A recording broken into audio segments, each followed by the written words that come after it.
നാളെ തുലാമാസത്തിലെ ഷഷ്ടിയാണ്. സ്കന്ദഷഷ്ടി ദിവസം ഈ ഒരു തെറ്റുകൾ ചെയ്യരുത്. അറിഞ്ഞോ അറിയുകയോ ചെയ്താൽ അത് ഇരട്ടി ദോഷമായിട്ട് വരും.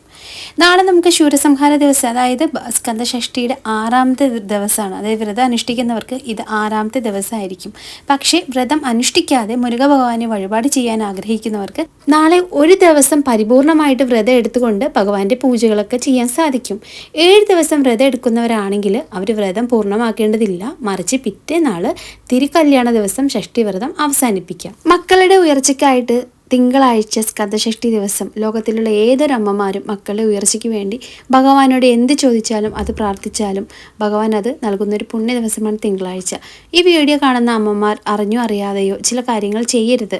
ചില തെറ്റുകളെ പറ്റി പറയാം. ഈ തെറ്റുകൾ ഒരു കാരണവശാലും നിങ്ങൾ അറിഞ്ഞോ അറിയാതെയോ ഒരു കാരണവശാലും ഈ തിങ്കളാഴ്ച ദിവസം, അതായത് ഷഷ്ടി ദിവസം ചെയ്യാൻ പാടില്ല. തിങ്കളാഴ്ച ഷഷ്ടി ദിവസം ചെയ്യേണ്ട കുറച്ച് നല്ല കാര്യങ്ങളും ഉണ്ട്. ആദ്യം നമ്മുടെ കുട്ടികളോട് ചെയ്യാൻ പാടില്ലാത്ത കുറച്ച് കാര്യങ്ങൾ എന്ന് പറയുന്നത് തിങ്കളാഴ്ച സ്കന്ദഷഷ്ടി ദിവസം, അതായത് നാളെയാണ്.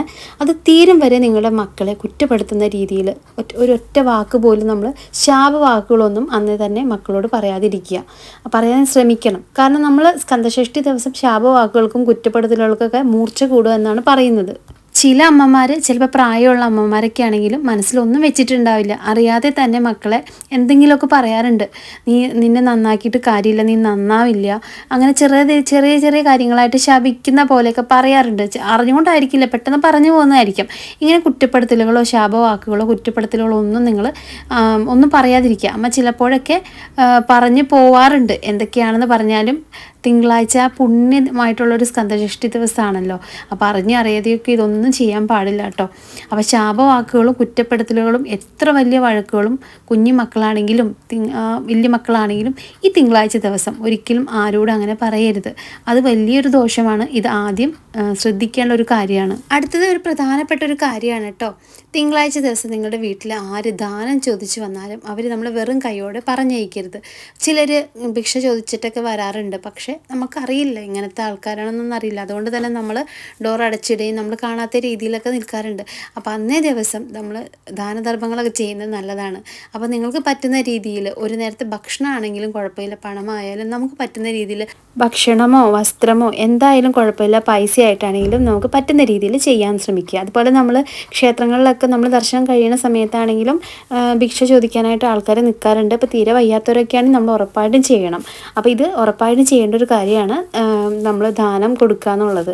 മൂന്നാമത്തെ ഒരു കാര്യം എന്ന് പറഞ്ഞാൽ തിങ്കളാഴ്ച സ്കന്ദഷഷ്ടി ദിവസം രാവിലെ തന്നെ എഴുന്നേറ്റ് വ്രതം എടുക്കുന്ന അമ്മമാർ ആരായാലും നല്ല വസ്ത്രം ധരിക്കണമെന്നാണ്. അത് കീറിയതോ മുഷിഞ്ഞതായിട്ടുള്ള വസ്ത്രങ്ങളൊന്നും അന്ന് ധരിക്കാൻ പാടില്ല.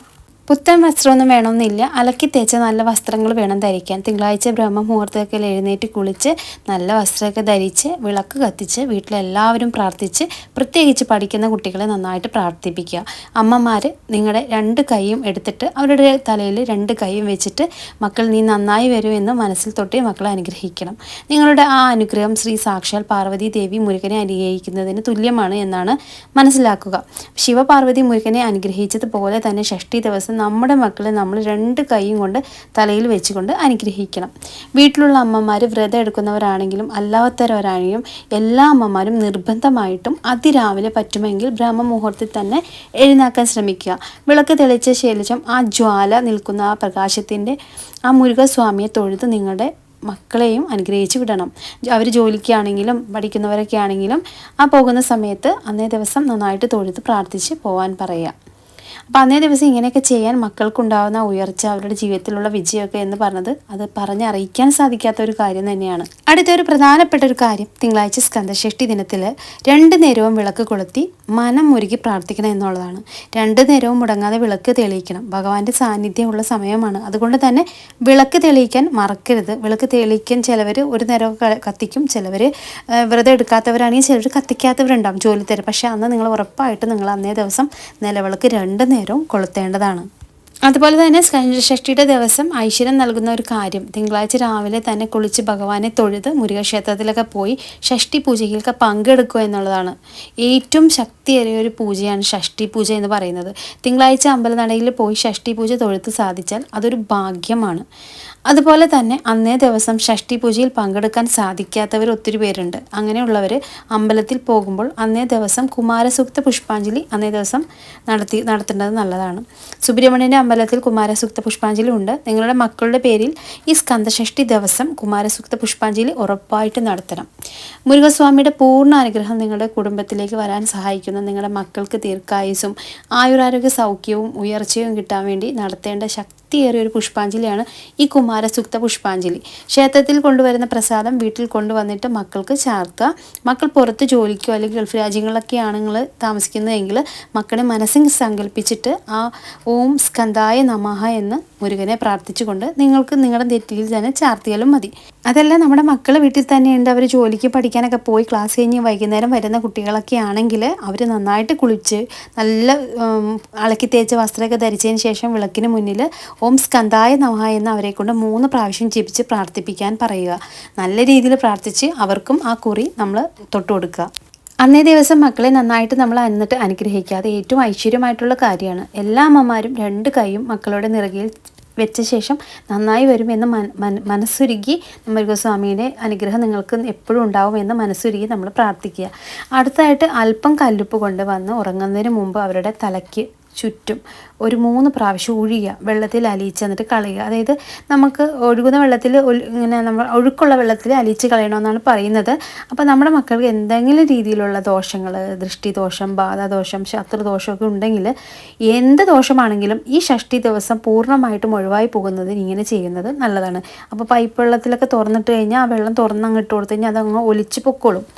അപ്പോൾ അന്നേ ദിവസം അമ്പലത്തിൽ പോകുമ്പോൾ 1 രൂപ തൊട്ട് മക്കളുടെ തലയ്ക്ക് ഒഴിഞ്ഞ് കാണിക്ക വഞ്ചിയിൽ ഇടണം കേട്ടോ. അതിപ്പോൾ മക്കളായാലും ബ്രദർ ആണെങ്കിലും അതുപോലെ ഹസ്ബൻഡ് ആണെങ്കിലും അങ്ങനെയുള്ളവർക്കൊക്കെ നമുക്ക് ചെയ്യാവുന്നതാണ്. ഷഷ്ടിവ്രതം എടുക്കുന്നവരും എടുക്കാത്തവരും ഈ തിങ്കളാഴ്ച അമ്പലത്തിൽ പോകുമ്പോൾ ഇതൊന്നൊക്കെ ചെയ്യാൻ മറക്കരുത്. നമ്മളിപ്പോൾ 6 ദിവസത്തെ വ്രതം എടുക്കുന്നവരും അതുപോലെ തന്നെ ഒരു ദിവസമൊക്കെ വ്രതം എടുത്തവരും അതുപോലെ വ്രതം എടുക്കാൻ സാധിക്കാത്തവരൊക്കെ നിർബന്ധമായിട്ടും തിങ്കളാഴ്ച അമ്പലത്തിൽ പോകുമ്പോൾ പ്രത്യേകിച്ച് അവിടെ ഷഷ്ടി പൂജ കാണുമല്ലോ. അപ്പോൾ ആ ഷഷ്ടി പൂജയുടെ അന്ന് ഷഷ്ടി സ്തോത്ര പുഷ്പാഞ്ജലി എന്നൊരു പുഷ്പാഞ്ജലി ഉണ്ട്. വ്രതം എടുത്താലും ഇല്ലെങ്കിലും നമ്മൾ ഷഷ്ടി സ്തോത്ര പുഷ്പാഞ്ജലി അന്നേ ദിവസം കഴിപ്പിക്കുക. അതിൻ്റെ ഗുണം കുടുംബത്തിലെ എല്ലാവർക്കും ലഭിക്കുന്നതാണ്. അപ്പോൾ ഈ കാര്യങ്ങളെല്ലാം ചെയ്യുക. തീർച്ചയായും എല്ലാ അമ്മമാരും ഇങ്ങനെ ഒന്ന് ചെയ്തു നോക്കുക. എല്ലാവിധ അനുഗ്രഹങ്ങളും ഭഗവാൻ നിങ്ങൾക്ക് തരുന്നതാണ്.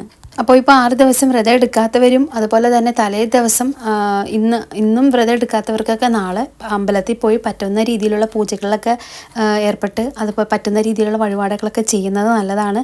അതുപോലെ തന്നെ നാളെ ശൂരസംഹാര ദിവസമാണ്. അതായത് സ്കന്ദഷഷ്ടി ദിനത്തിൻ്റെ 6ാം ദിവസം. വ്രതം അനുഷ്ഠിക്കുന്നവർക്ക് ഇത് 6ാമത്തെ ദിവസമായിരിക്കും. പക്ഷെ വ്രതം അനുഷ്ഠിക്കാതെ മുരുക ഭഗവാനെ വഴിപാട് ചെയ്യുവാൻ ആഗ്രഹിക്കുന്നവർക്ക് നാളെ നല്ലൊരു ദിവസമാണ്. പരിപൂർണമായിട്ട് വ്രതം എടുത്തുകൊണ്ട് ഭഗവാന്റെ പൂജകളൊക്കെ ചെയ്യാൻ പറ്റുന്ന ദിവസം. 7 ദിവസം വ്രതം എടുക്കുന്നവരാണെങ്കിൽ അവർ വ്രതം പൂർണ്ണമാക്കേണ്ടതില്ല. കാരണം മറിച്ച് പിറ്റേന്നാൾ തിരുക്കല്യാണം കഴിഞ്ഞതിന് ശേഷം വ്രതം അവസാനിപ്പിക്കാം.